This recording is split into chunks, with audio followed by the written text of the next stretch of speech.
Boa noite a todos. Boa noite. Gostei do boa noite, firme e forte. Os encarnados dessa vez falaram, né? Olha, é uma grande honra estar aqui hoje, abrindo as comemorações do aniversário desta casa.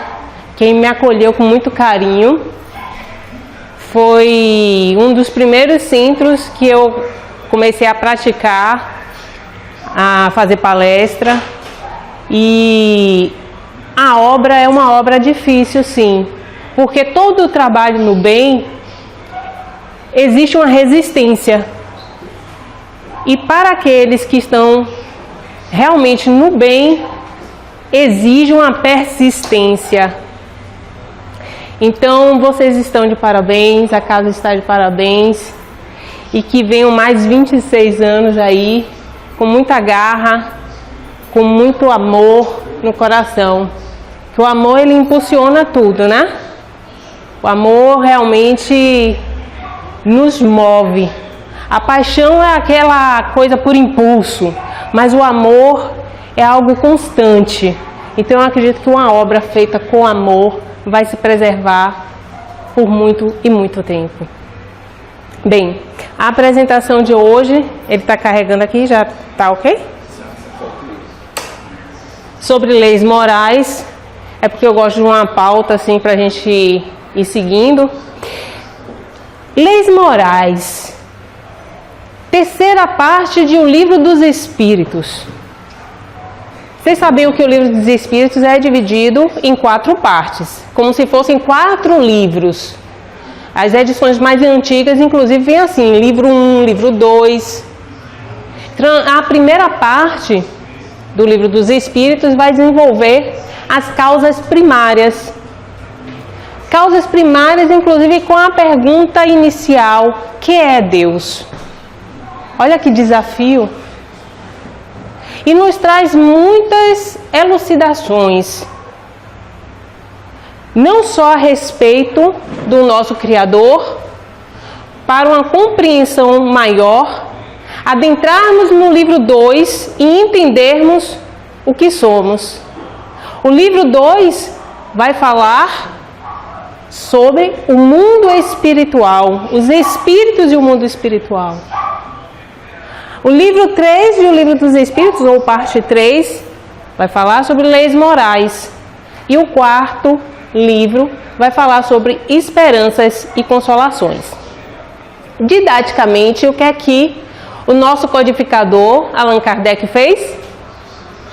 Aprofundou o tema do livro 1, das causas primárias, no livro A Gênese. O livro 2, Mundo Espiritual, aprofundou as técnicas, o contato, como interagiam os espíritos, aonde? Livro dos Médiuns. Na terceira parte, que hoje nós vamos falar sobre leis morais, Kardec aprofundou-se no tema, trazendo as máximas de Jesus, desenvolvendo-as e elucidando-as para nós. Em que livro? O Evangelho segundo o Espiritismo. Por fim, a 4ª parte, Esperanças e Consolações, o famoso livro Céu e Inferno, que vai falar sobre o quê? O que nos espera, o nosso futuro, o nosso porvir. Se a nossa conduta for uma conduta de excelência, uma conduta boa, no bem, nós teremos gozos que nos aguardam mais à frente. Principalmente que na escala espírita somos espíritos imperfeitos, daqui a pouco seremos espíritos bons e depois seremos espíritos puros. Como quem? Qual o único espírito puro que nós temos a certeza que teve aqui na Terra? Jesus. Ah, isso mesmo, Jesus. Mas o título da 4ª parte, Esperanças e Consolações, fala também das consolações, por quê? Aqueles que são renitentes nos equívocos, que são teimosos, têm dificuldade de reconhecer o ser espiritual que é. Com essas dificuldades, realmente ele vai passar grandes penas, né? Por quê? Vejamos, quando nós começamos a despertar o ser espiritual que temos dentro de nós, a nossa consciência, ela se amplia e começamos a desafiarmos o próprio ser a desenvolver virtudes. Então, antes o que nós tínhamos como vícios, como hábitos ruins, nós vamos lutar para deixar de ter esse hábito e desenvolver algo de bom no lugar dele. Assim nós vamos caminhar cada vez mais em direção a Deus. Nós evoluímos para isso, gente. Não é só para ficarmos bacana, não. A gente evolui porque há um magnetismo do Criador. Existe uma corrente que faz com que nós sejamos impulsionados para Deus. Uns vão mais rápido, outros vão passo de tartaruga, lentamente. Mas sempre estaremos evoluindo. Então essas leis morais iniciam no livro 3, na questão 614. Kardec questiona os espíritos o que é lei natural ou lei divina. E os espíritos falam uma resposta até bem óbvia a princípio. A lei divina é a lei de Deus. Claro. Mas eles não param aí. Eles falam que é a única e verdadeira lei necessária à felicidade do homem. A única e verdadeira lei necessária para a felicidade do homem. E ele só se torna infeliz quando dela se afasta. Aí lembremos de nós. Estamos felizes? Eu estou satisfeito com minha situação, mas podia estar melhor. Claro, sempre podemos. Mas a felicidade ainda não é do mundo de provas e expiações. A felicidade aqui é momentânea, ela é efêmera. O que nós temos que trabalhar é para não sofrermos. Porque o mundo de provas e expiações já diz: ou estamos passando por desafios de provas, ou estamos recuperando algum equívoco do passado, expiando. Pois bem, então, como é que eu vou aqui na frente? Tá funcionando, não? Você passa para mim, não tem nada não. O que é então a lei moral? Kardec já questionou o que significa a lei divina, a lei natural, que emana de Deus. Mas por que agora vamos falar já de lei moral? Porque a lei divina, a lei de Deus, o Criador, quando fez toda a criação dele, eu não digo só o universo, porque hoje nós falamos até em multiversos, a criação de Deus, ele se manifesta em tudo que ele criou através das leis dele, as leis divinas. Que nós agora, enquanto estamos encarnados num planeta material, por isso que estamos encarnados, temos um corpo denso de matéria, porque estamos num planeta material. Temos as leis físicas que vão reger a matéria. Eu estou falando aqui, eu não estou flutuando, porque primeiro, não estou desencarnada, óbvio, né? E segundo, o que me puxa para o chão, a lei da gravidade. No caso, se eu empurro ali a parede, na verdade, se eu vou lá e me atrevo e dou um murro, não dói minha mão? Foi a parede que me bateu? Não. É uma lei da física, ação e reação. Então, temos leis físicas que regem a matéria. E assim como existem essas leis que regem a matéria, o mundo material, nós temos as leis que regem o espírito, tanto encarnado como desencarnado. Que leis são essas? Leis morais. Morais, o que é moral?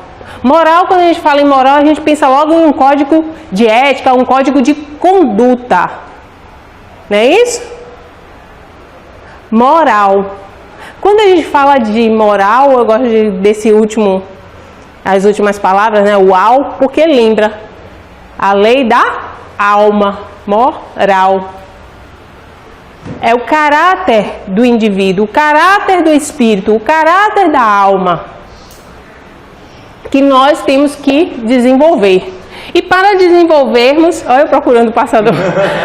E para desenvolvermos, pode continuar aí, nós precisamos conhecer essas leis. Didaticamente, o que é que ocorre? Kardec, lá na questão, eu te mostrei outro dia, não foi? Questão 648 de O Livro dos Espíritos. Ele chega a questionar a pleiade de espíritos que estava auxiliando ele, se a divisão dessas leis morais em 10 leis tinha ficado boa. Como assim, Karina? Você passa para mim, por favor? Bem-vindo. Olha.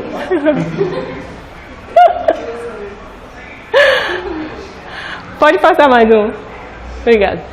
Se essa divisão das leis morais tinha ficado boa. Lei de adoração, lei do trabalho, lei de reprodução, conservação, destruição, sociedade, progresso, lei de igualdade, liberdade, lei de justiça, amor e caridade. 10 leis. Aí ele vira para os espíritos e pergunta: sim, eu dividi em 10 leis nessa ordem, o que é que vocês acharam? E eles disseram: olha, está em conformidade com a divisão de Moisés. Lembra de Moisés? Quando nós estudamos o Velho Testamento, Moisés, que livrou o povo hebreu lá do Egito, do jugo, né? Eram escravos no Egito. Moisés, que recebe as 10 tábuas, né? Os 10 mandamentos. Não é isso? Ou não? Sim. Já ouviram por alto, né? Pois sim. Quando a gente pega os livros do Velho Testamento, muitos deles são livros que relatam justamente essas histórias dos hebreus, mais tarde o povo conhecido como povo judeu. Nós vamos ver, na maior parte deles, a legislação que regia o povo daquela época, proveniente de Moisés. Moisés foi o quê? Um médium, um instrumento para receber essas leis. De quem? De Deus. Quando nós estudamos os livros, conseguimos capturar 613 mandamentos. Ah, Karina, mas eu só conhecia 10. Porque Moisés, desses 613, condensa em 10 leis, em 10 mandamentos. Certo? E aí vem Jesus. Vocês conhecem Jesus, né? Eu tenho que perguntar, porque eu perguntei Moisés e o pessoal ficou assim, meio assombrado. Jesus, já no Novo Testamento são os evangelhos que vão contar a história de Jesus Cristo. Quantos mandamentos Jesus traz? 2 mandamentos. Lembra aquela passagem em Mateus, capítulo 22? No Evangelho segundo o Espiritismo, se eu não me engano, é capítulo 11. Amar o próximo como a si mesmo. Que o fariseu, o doutor da lei, que estava reunido com outros doutores da lei, ficam escandalizados porque Jesus tinha conseguido ter um bom debate com os saduceus. E aí eles, não querendo aceitar aquela superioridade de Jesus, se aproximam e desafiam Jesus. E perguntam: mestre, qual o maior mandamento da lei? Como se Jesus não tivesse estudado o Torá, os livros do Velho Testamento. E Jesus fala: o maior mandamento é amar a Deus acima de todas as coisas, com todo o seu coração, com todo o seu espírito, ou as traduções das Bíblias, elas modificam, ou com toda a sua alma, com todo o seu entendimento. E eis o segundo mandamento, que é semelhante a esse: amar ao próximo como a si mesmo. Jesus resumiu toda a lei e os profetas em 2 mandamentos. Ele tirou do nada esses mandamentos? Não. Também está lá, no Velho Testamento. O que nós chamamos de Torá, né? Os judeus chamam de Torá. Se nós formos observar em Deuteronômio, no capítulo 6, o último livro do Velho Testamento, nós vamos ver lá o maior mandamento: amar a Deus acima de todas as coisas, com todo o seu entendimento, com toda a sua alma. Está lá, capítulo 6.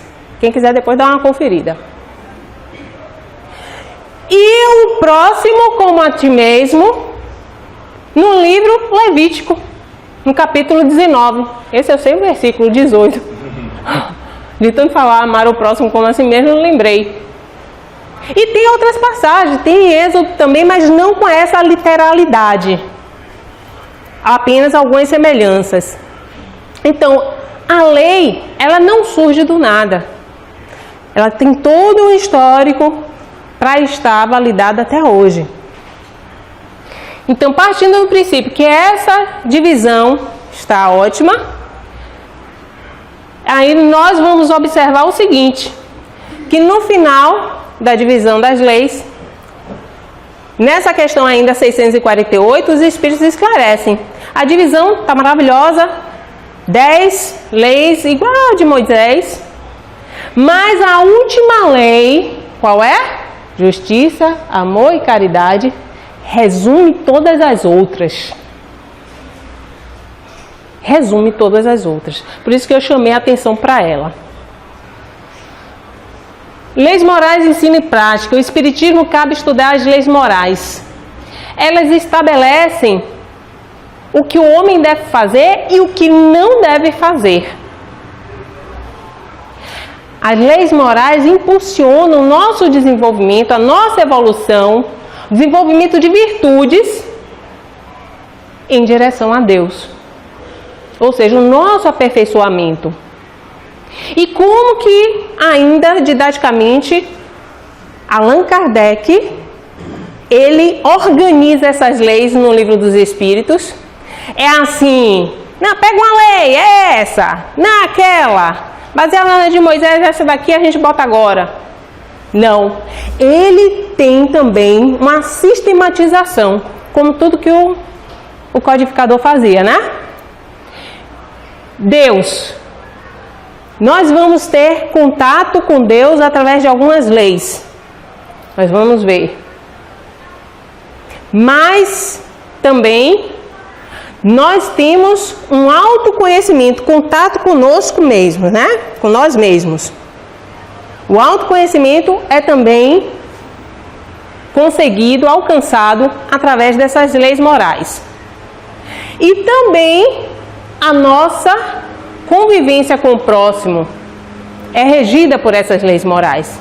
Então, olha a importância dessa codificação das leis morais. O meu entendimento com Deus, comigo e com o próximo. E é nessa ordem também que Allan Kardec desenvolve as leis para o nosso entendimento. Primeiro, Deus. Quais são as leis?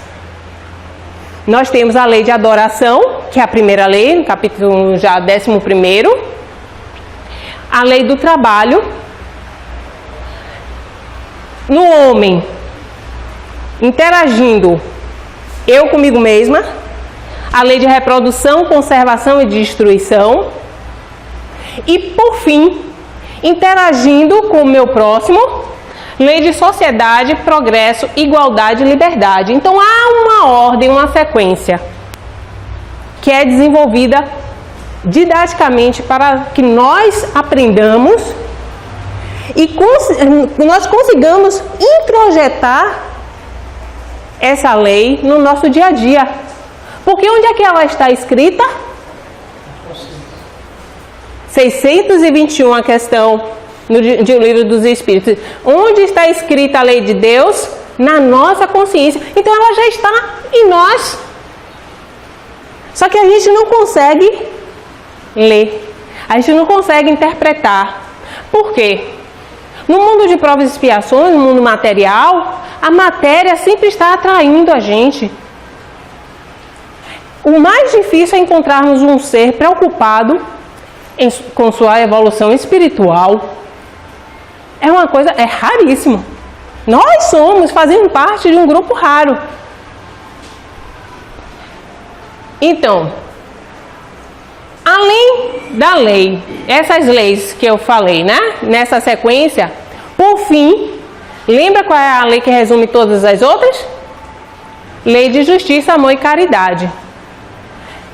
Kardec distribui essa lei tanto no nosso contato com Deus, conosco e com o próximo. Vamos entender a importância de cada uma delas. Primeiro, a lei de adoração. Qual a maior chave? A importância de entendermos a lei de adoração. Quando a gente fala adoração, parece que eu vou chegar aqui, adorar. Não, né? Ou então, quando a gente fala adorar os nossos ídolos, como diziam as nossas estatuetas, os nossos santos, não. Adorar resume-se, inclusive, em conectar-se com o Criador. Quando você se conecta com Deus, você está adorando a divindade. E como é que a gente geralmente faz isso? Através da prece. Kardec chega a dizer no Livro dos Espíritos que na prece nós louvamos, nós pedimos e nós agradecemos. Dedica o último capítulo do Evangelho segundo o Espiritismo todo para preces, como se dissesse, não tem desculpa se você não souber fazer oração. A partir de hoje você tem um livro de receitas de oração. Para qualquer coisa que precisar, tem a oração ali. Então, a primeira lei, a lei de adoração, nos traz a importância da prece, a importância da conexão com o nosso Criador. A lei do trabalho. O trabalho, Karina. E por que a lei do trabalho é importante para, no caso, a minha conexão com Deus? Estou falando de lei, uma lei que está me ligando a Deus, como é a lei de adoração. Só que a lei de adoração me conecta a Deus. E a lei do trabalho? Quando eu trabalho, outra vez eu já estive aqui e eu me lembro exatamente, cheguei a citar as palavras que quando nós fazemos atividades no nosso trabalho, quando nós praticamos a caridade, nós estamos não fazendo apenas para aquele que precisa ou até para o nosso prazer, mas principalmente para Deus. Tudo que nós fazemos primeiro para o Criador. Ah, eu não sabia disso não, e eu faço um bocado de coisa errada. Então, a partir de hoje, tente fazer coisas boas. Porque tudo que nós fazemos, nós somos filhos de Deus, criaturas criadas por Ele. Então, o que é que acontece? Tudo que nós fazemos emana para Deus, vai para Deus. Então, se a lei de adoração, ela me conecta a Deus, a lei do trabalho, tudo que eu faço, que eu trabalho, eu estou aprendendo, eu estou desenvolvendo outras pessoas. Isso faz com que eu evolua. Então, é a lei do trabalho que nos leva até Deus. Quanto mais, que trabalho é esse? Porque quando a gente fala trabalho, parece que é ter um emprego. Não precisa ser um trabalho remunerado.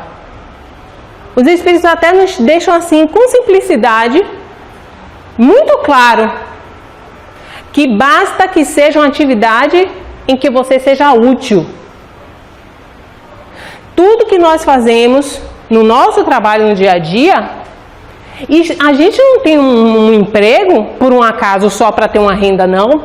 É porque essa atividade é necessária para outros setores, para outras pessoas, para milhares de pessoas que nós não vamos ter contato. E eu fico pensando, às vezes é alguém que está sentado na mesa o dia inteiro, com um monte de papel, sabe, achando que tudo é devagar e tem que relatório para fazer. Sim, Karina, onde é que um relatório vai ajudar?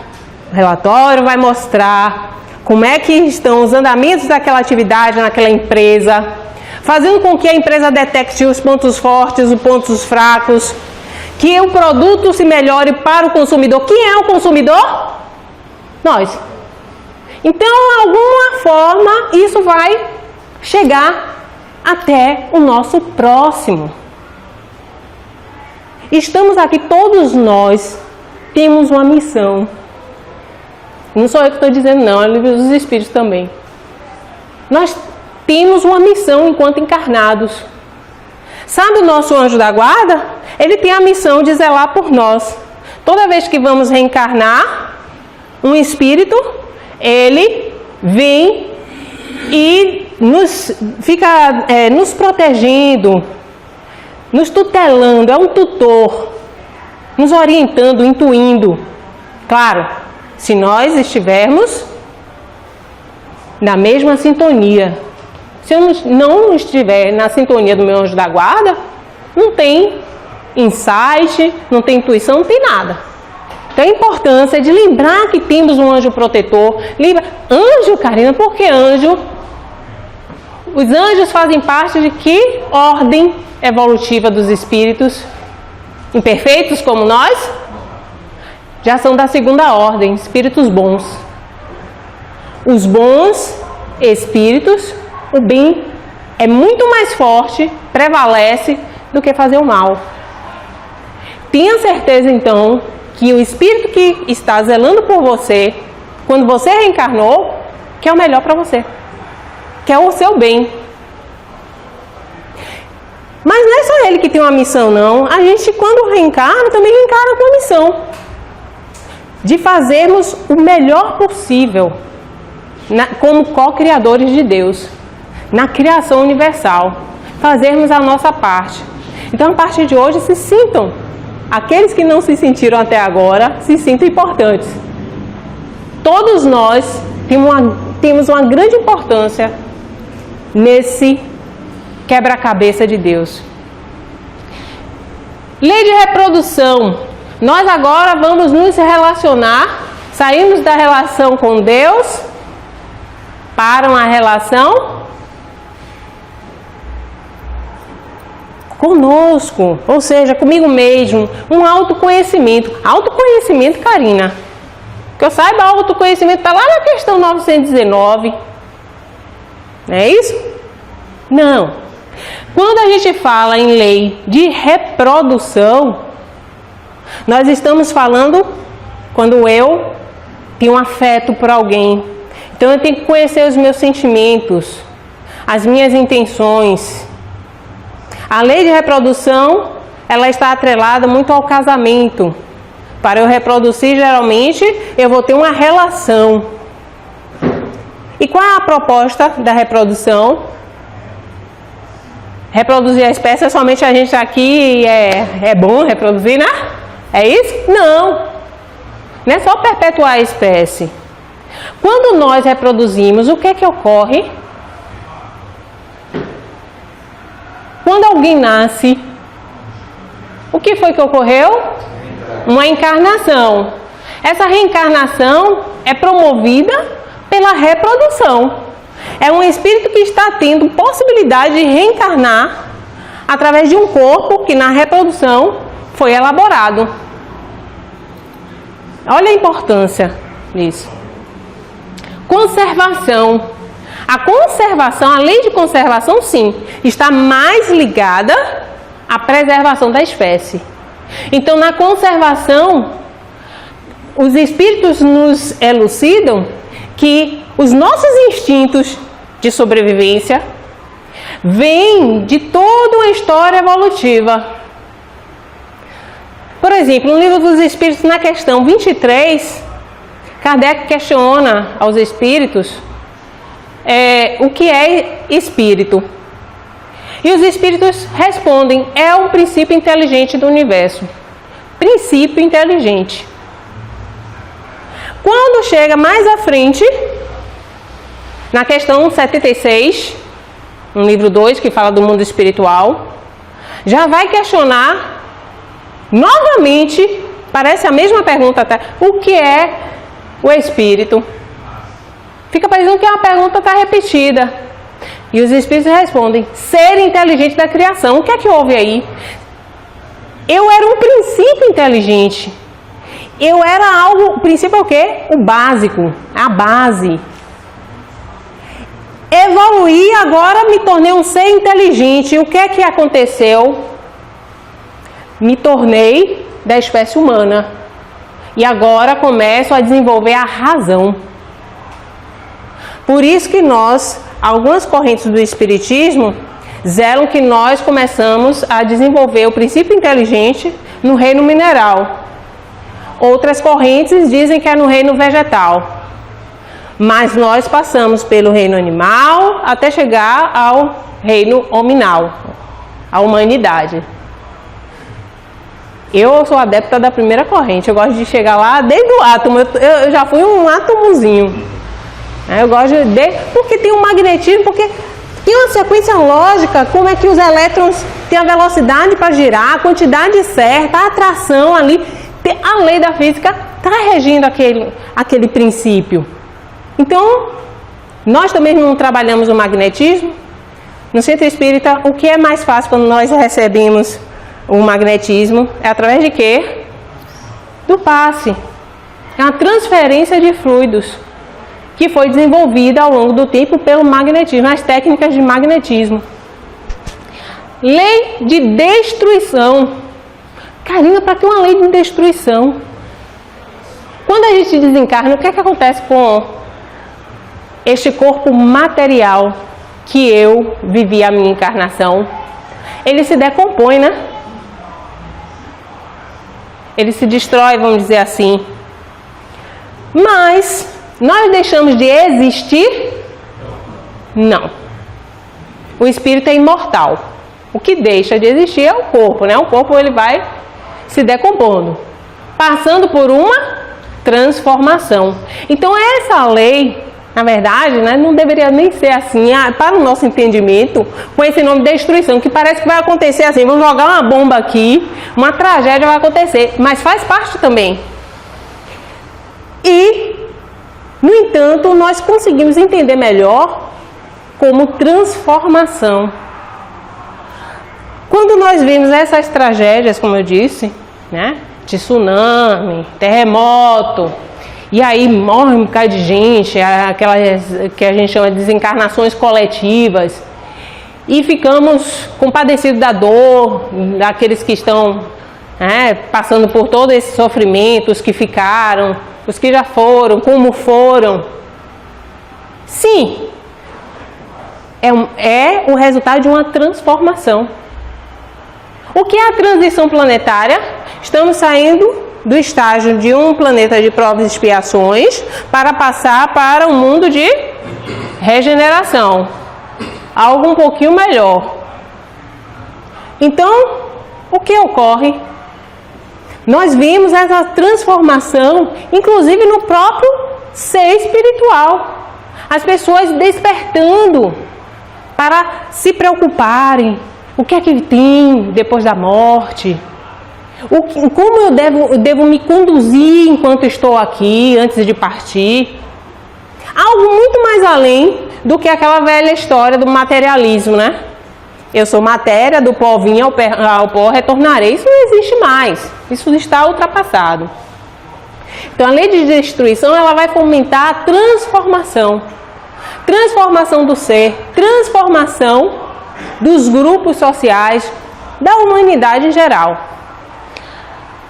Por fim, agora vamos para as leis que vamos interagir com o próximo. Que leis são essas? Começando pela lei de sociedade. O homem é um ser gregário. É um ser que está aqui encarnado para viver em sociedade, para viver com outros homens, ou seja, eu falo a espécie humana. Imagine se você tivesse reencarnado, não sei como, né? Porque precisaria no mínimo de um pai e de uma mãe para lhe fazer, mas que você, sei lá, por um acaso foi parar numa ilha deserta, sozinho. Primeiro, como que você vai sobreviver sozinho nos primeiros estágios da infância? Nós somos dependentes dos outros na infância. Para comer, para fazer as coisas, não temos independência. Somos completamente dependentes daqueles que cuidam de nós. Não digo nem só dos pais, porque às vezes os pais são tão ausentes, sempre tem alguém que vai tomar conta, né? Que vai se preocupar com as necessidades nossas. A criança é um ser dependente. Mas tudo bem, sobrevivi. Tomei muita água de coco nessa ilha e agora sou um adolescente. Estou forte. Como que eu vou desenvolver o meu aprendizado se eu não tenho trocas de experiência? Como que eu vou discernir que uma conduta minha é boa ou ruim se eu não tenho parâmetro? Então, olha a importância de vivermos em sociedade. Aquilo que até pouco tempo atrás, pelo menos eu espero que antes dessa palestra, você pensava que era ruim, aquelas pessoas de convívio difícil, que você, nossa, parece que eu falo, entendi tudo errado, tudo diferente. Não, só está num estágio diferente evolutivamente, né? É uma pessoa que está no seu ritmo de desenvolvimento evolutivo e você tem o seu. Então, às vezes tem essa dificuldade de entendimento. Ah, não, mas parece até uma perseguição. É um encosto, na verdade. A criatura já está encarnada, mas é um encosto, é um obsessor. Mas é exatamente ela que vai testar a sua paciência, a sua tolerância. O que é ser paciente? O que é ser tolerante? A tolerância é uma virtude. A paciência é uma virtude. Ah, mas às vezes eu tenho paciência. Então, às vezes você faz o bem, você, consegue algo positivo. Mas isso não quer dizer que você é virtuoso, que você já conquistou essa virtude. Quando a gente conquista uma virtude, ela faz parte do nosso ser. Se eu sou tolerante com qualquer um, a qualquer momento e sempre. Nada me abala. Faz parte de mim. Mas quando eu estou desenvolvendo essa virtude, querendo alcançar essa virtude, eu tenho momentos que eu sou tolerante, mas às vezes não sou. Meu limite vai por água abaixo. É um processo de aprendizado. A lei do progresso. Vocês já ouviram dizer que nós espíritos não estacionamos evolutivamente. É isso? Não, não é. Nós podemos estacionar sim. Nós não regredimos. Mas estacionar, estacionamos. E é esse o alerta que muitas vezes a gente enxerga na literatura espírita, principalmente as obras de André Luiz, A Vida no Mundo Espiritual, a gente, irmãos desencarnados lamentando que se propuseram enquanto encarnados tantos planos, tantas coisas, deu tudo errado, não fizeram nada e voltam se queixando porque tiveram a chance de evoluir mais rápido, mas ficaram na mesma lenga-lenga. Eram para perdoar aquela pessoa, não conseguiram, pelo contrário, adquiriram outras complicações. Mas isso não quer dizer que agravou o problema, não. Faz parte do processo evolutivo. E o que é que acontece quando a pessoa ela não se compromete realmente em melhorar? Primeiro, que a evolução dela vai ficar tão lenta que é o que nós chamamos de evolução estacionada. Só que lembra que eu falei que a lei divina, a evolução como lei divina, é como se fosse um magnetismo de Deus puxasse, né, nos puxasse como espíritos para Deus. Então, por mais que você queira reencarnar, olha, já tem umas 5 encarnações que eu venho para cá, mas eu sou teimosa, eu vou ficar aqui, eu vou fazer isso, vou fazer... Tá tudo bem, até o dia que acontece o quê? Você tem que progredir. Mas não tá dando certo aqui, nesse planeta de provas e expiações. Então vamos botar a Karina lá no planeta primitivo, pelo menos ela fica sendo a melhor de todas, vai ter que ensinar um bocado de coisa para os outros e vai ter que tolerar muita gente pior do que ela, né? Já pensou? Aí sim, aí eu vou desenvolver de qualquer jeito, porque o espírito sente.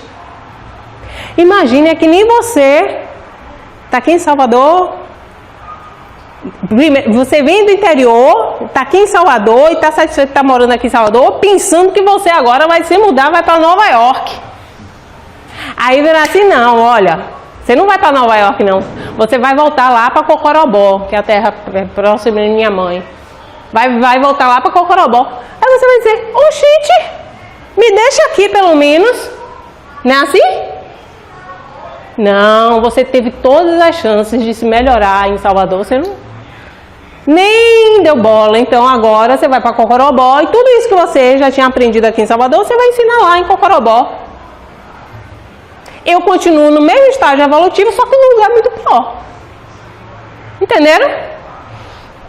Então, o importante é que nós sempre estamos progredindo e o que nós temos que nos atentar é que vamos fazer isso mais rápido se tivermos vontade. Então procure aí dentro de você, porque o espírito ele é regido por pensamento e vontade. Busque sua vontade, se apega a ela e vá em frente. Se comprometa em ser um espírito melhor. Nem lembrava que é espírito, né? Mas um espírito melhor. Lei de igualdade. A lei de igualdade eu acho interessante porque, primeiro que Kardec ele aborda alguns aspectos até da diferença, né, do gênero, as mulheres, os homens, mas nós espíritos estamos encarnados homens ou estamos encarnados mulheres. O espírito não tem sexo, ele não tem gênero. Ele está aqui passando por várias encarnações mulheres, daqui a pouco.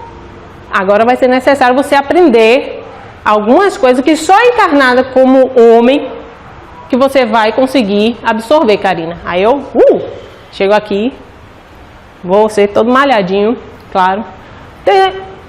Cada um com seu momento vai vir aqui no sexo que lhe aprouver. Além disso, ele aborda as diferenças sociais. Quando a gente fala a respeito de igualdade, primeiro vamos entender que essa igualdade é perante aos olhos de Deus. E se nós queremos nos aproximar dele, temos que cada vez procurar olhar também para a sua criação com o olhar divino. Com o olhar divino. E não com esses olhos, né? Limitados, humanos que temos. Um olhar mais geral. Então a lei de igualdade deixa muito claro que Deus, ele não faz diferença entre um ser ou outro. Não, para ele todos são iguais. Inclusive é como se ele faz até uma metáfora, né? O sol não brilha para todos? Brilha para o rico, para o pobre, para o bom, para o ruim. Não é isso? Para o virtuoso, para o criminoso. Ou o sol vai dizer assim, hoje eu não vou brilhar para você não. Não, tá aí. É assim, Deus também não faz distinção. As leis dele é que nos moldam. Estão postas. É a diferença social também.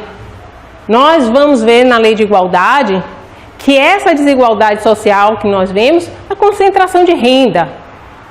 A concentração de renda, ela é derivada de quê? Do orgulho e do egoísmo. Principalmente do egoísmo. A lei de liberdade. quando falamos de liberdade, porque eu sou um espírito livre? Quase. É porque você tem liberdade para fazer escolhas. É o seu livre-arbítrio. Mas como que começa essa coisa de livre-arbítrio, Karina? Lembra que eu falei que nós éramos um ser, um princípio inteligente, até virarmos um ser inteligente? Viramos um espírito da humanidade, né? Um espírito humano.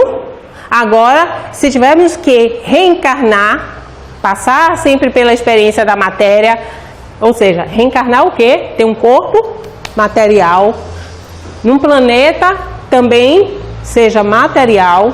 A matéria não é só como nós enxergamos não, gente, é muito além. Então, o que é que ocorre?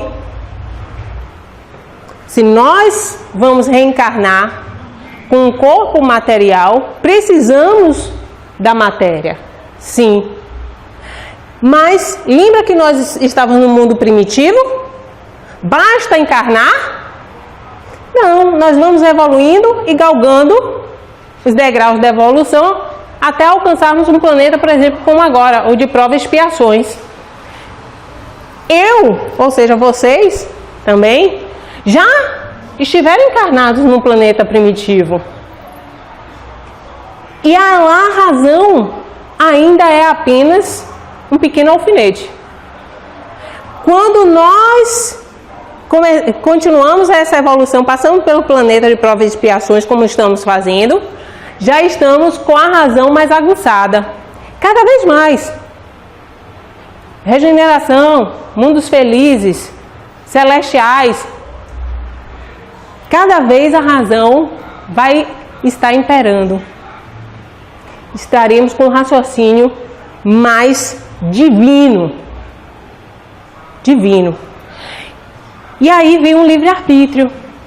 Quando nós conhecemos o mundo que interagimos, começamos a fazer essas escolhas com a razão. E respondemos por elas. Tanto as escolhas boas como as escolhas ruins. A importância de sabermos escolher, né? As nossas atitudes. E por fim, a lei de justiça, amor e caridade. Que Kardec vai dizer, né? Com os espíritos. Essa resume todas as outras leis. Como assim? Que você falou aí um bocado de lei, Karina, um bocado de coisa. Essa lei resume todas as... Tem uma frase no livro dos Espíritos, eu não estou recordando aqui a questão, mas que fica muito claro que o homem de bem é aquele que já obedece a essas leis. A lei de justiça, amor e caridade. É aquele que cumpre a lei de justiça, amor e caridade. Uma justiça com a ótica da justiça divina e não a justiça dos homens. Porque a justiça dos homens é uma justiça imperfeita. Eu sempre pensei isso, Karina, mas nunca ninguém me afirmou. Nós não somos espíritos imperfeitos? Vocês acham que pelo menos a justiça a gente vai fazer perfeitamente? Não. Nós colocamos nossas imperfeições naquilo que fazemos. Por isso que as nossas leis muitas vezes são leis falhas. Nós vemos aí muita injustiça no mundo.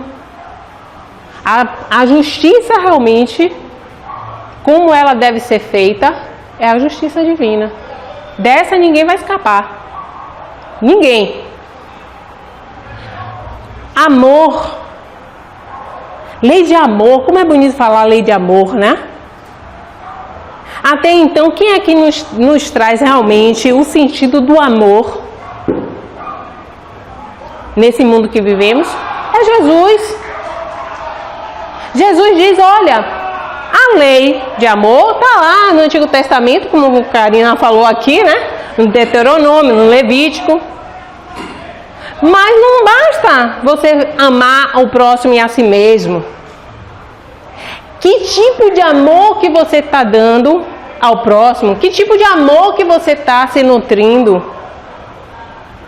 Que amor é esse? Aí ele diz, é um amor muito maior, é um amor, como ele fala, no que nós chamamos de sermão do cenáculo, um sermão antes de ele ser entregue, né, ser preso.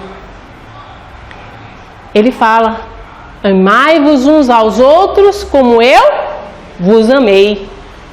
Então não é qualquer amor que nós temos que desenvolver, é um amor como Jesus demonstrou amar. Olha que desafio. Não basta amar, tem que amar como Jesus. E aí você vai procurar no Velho Testamento e não vai achar algo que Jesus realmente traz para a gente de forma muito inovadora. Ame inclusive o teu inimigo. No Antigo Testamento a gente vai encontrar a lei de talião, olho por olho, dente por dente. Se você faz um mal a uma pessoa, você vai ter que sofrer um mal compatível ao que você gerou. Aí vem Jesus e fala, não, perdoe. Não retribua com mal, não. Pelo contrário, retribua com bem. Isso é amar o próximo. Isso é amar o seu inimigo. Quando a gente fala amar o inimigo, não é ficar cheio de amor, não. É saber perdoar. É saber tirar algo de bom daquela situação e elucidar a pessoa. Ajudar de alguma forma. Aquele ser que inicialmente só queria lhe prejudicar. Então é um passo bem desafiador. E a lei, justiça, amor, caridade. Caridade. Caridade, quando a gente começa na doutrina espírita, a gente só tem a ideia de caridade, que é dar esmola para pobre, né? Ou então, o que a gente não usa mais, manda para o bazar, manda para os outros, faz doações, eu sou uma pessoa caridosa. Não, você não é uma pessoa caridosa. Você é uma pessoa que está se livrando do que não presta, ou do que sobra. E aí vem a questão 886 do Livro dos Espíritos. Qual o verdadeiro sentido da caridade? Como entendia Jesus? E a gente costuma dizer que é uma sigla, né? É o BIP da gente. Ligue seu BIP para você ficar ligado. BIP. CIBIP. O que é isso, Karina? CIBIP? Benevolência para com todos. Indulgência com as imperfeições alheias. E perdão das ofensas. Ser benevolente. O que é ser benevolente? É ser bom? Não basta ser bom, tem que ser tolerante, tem que ser generoso, tem que ser humilde. Ser benevolente é isso. Para com todos, sem fazer distinção. Eu acho interessante que Kardec naquela época já chama atenção. Se alguém entrar aqui todo cheio de pose, né? Lindo, maravilhoso, todo mundo vai dar atenção, vai achar que é uma pessoa importante. Mas se chega alguém maltrapilho, todo rasgado, mal vão querer chegar perto. A realidade daquela época, hoje no centro a gente trabalha tanto a caridade, que quando chega uma pessoa dessa, a gente já vai dando apoio, ajudando. É isso ou eu estou enganada? É, né? Já despertamos. Poxa, aquela pessoa está precisando de ajuda. Não é entrou uma pessoa estranha, não, um esquisito, não. Entrou alguém que precisa de ajuda. Ou só nós que vamos parar em centro espírita porque queremos ter ajuda? Porque todo mundo tem um interesse por trás, né? É um sofrimento que leva para o centro espírita? É um fenômeno? Alguma coisa aconteceu. O difícil é alguém de sã consciência se deparar com o Livro dos Espíritos, ler a doutrina e virar assim, pô, interessante isso daí, vou começar a frequentar um centro. É o mais raro que tem, é isso. Geralmente a gente vai para o centro por causa da dor. Pela dor.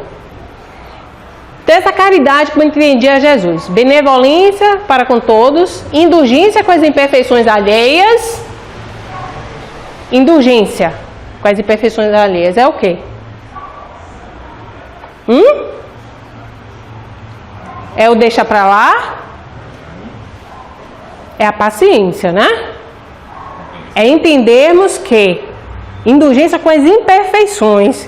É entendermos que cada um tem suas imperfeições, tem suas virtudes também, mas tem suas imperfeições. Como nós somos imperfeitos. Para que eu estou cobrando de uma pessoa a perfeição se eu não sou perfeita?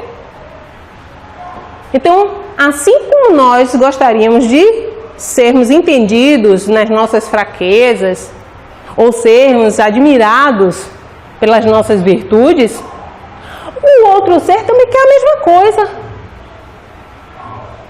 Então, entendermos isso. E por fim, o perdão das ofensas. Eu costumo dizer que começarmos a treinar o perdão, a entender que o fato ocorreu e seguir em frente. A famosa resiliência, dar a volta por cima. Não ficar remoendo o acontecido, a ofensa. Entender que assim como essa pessoa teve em falta com você, você pode ter ficado em falta com alguém também. Não somos imperfeitos? Acabei de falar. Começar a treinar o perdão. Não diga esquecer, porque a gente não está preparado ainda para esquecer. A gente lembra. Mas saber transformar essa mágoa, se desapegando do fato, de forma que quando encontrar aquela pessoa, ela não me transmita sentimentos ruins. Porque é isso que acontece. A gente diz, eu perdoei. Na hora que a pessoa bate ali na porta, você... Ai, o que ela está fazendo aqui? Não. É assim, que bom, teve iniciativa de vir ao centro hoje. Tomara que melhore. E aí vai. Você não se abalar mais com a conduta do outro. E por fim, vamos falar um pouquinho do orgulho e egoísmo. Eu já falei algumas coisas a respeito do orgulho e egoísmo. São as maiores chagas da humanidade. As maiores chagas da humanidade. Nós devemos combater os vícios e desenvolver nossas virtudes. Mas como que a gente vai fazer isso? Como que nós vamos praticar o bem e não o mal? Praticando a lei, amor, justiça e caridade. Acabei de falar. Nos tornarmos homens de bem, como diz no Evangelho e no Livro dos Espíritos. O progresso é individual, sempre. Então não fica, como eu recebo muito em redes sociais, né, as queixas dos outros, principalmente relacionamentos amorosos. Mas fulano não adianta, já falei tanto para não ser dessa forma e tudo, por isso que não dá certo. Sim. A humanidade tem tantos espíritos encarnados aí, só serve aquele fulano que está cheio de problemas, cheio de coisa. Ajude fulano e vá viver sua vida amorosa com outra pessoa. Porque cada um tem seu tempo evolutivo. Não queira apressar uma outra pessoa, não. Porque você tem que cuidar de sua evolução. Fica olhando aí a trave nos olhos dos outros, né? Enquanto que você tem a sua própria trave. Então a evolução, o progresso individual. E nós vamos conseguir, principalmente, nos conhecendo. E como que a gente consegue nos conhecer?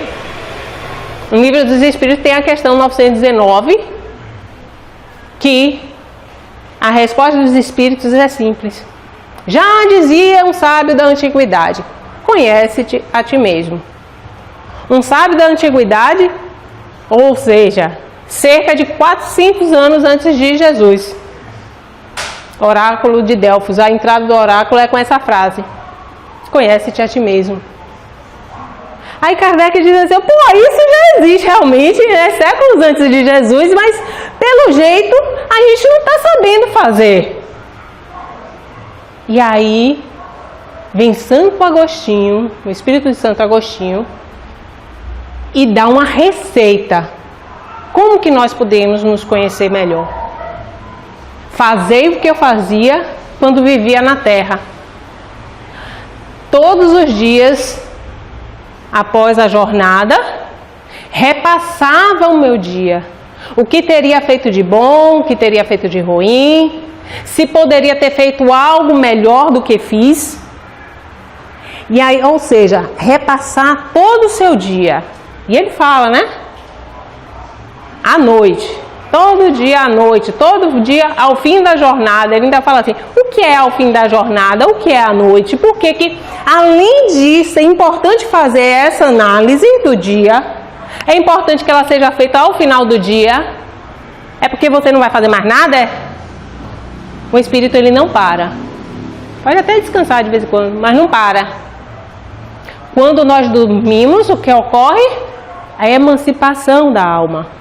Nós aí é que ficamos libertos do corpo e mais ativos.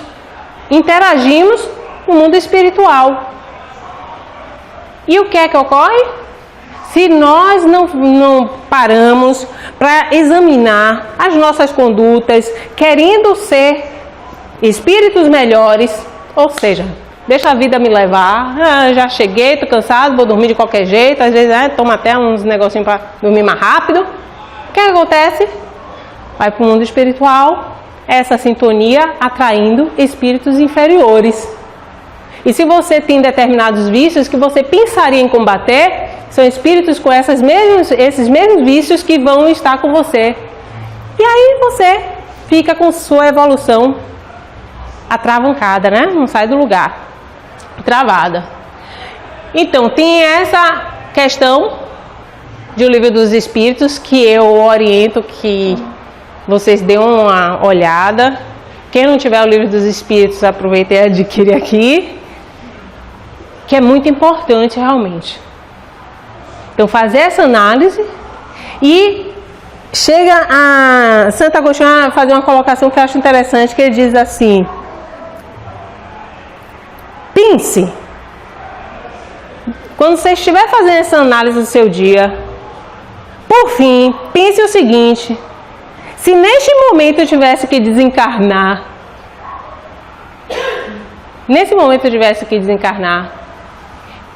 eu estaria devendo a alguém? Eu iria para o mundo dos espíritos com débitos, com ofensas, com mágoas? Como? Porque quando a gente desencarna, a gente só perde o corpo. Se você está aqui com suas mágoas, suas raivas, você vai estar desencarnado com suas mágoas, suas raivas. Então, por isso que nós temos que nos trabalhar. A qualquer momento, quando tivermos que voltar à nossa pátria, que é a pátria espiritual, que é lá, a gente aqui está de passagem, que nós voltemos melhores, tendo essa consciência de que eu não vou mudar se eu perder meu corpo. A minha essência é uma só. Minhas emoções vão comigo, meus sentimentos vão comigo. Então sinta o melhor possível, tenha melhores emoções possível, pratique a caridade como entendia Jesus. Faça esse esforço para que você cada vez mais esteja obedecendo às leis morais e sendo feliz. Lembra que nós só somos infelizes porque estamos afastados dessas leis. Procuremos então introjetar dentro de nós esses valores. Muita paz, muita luz.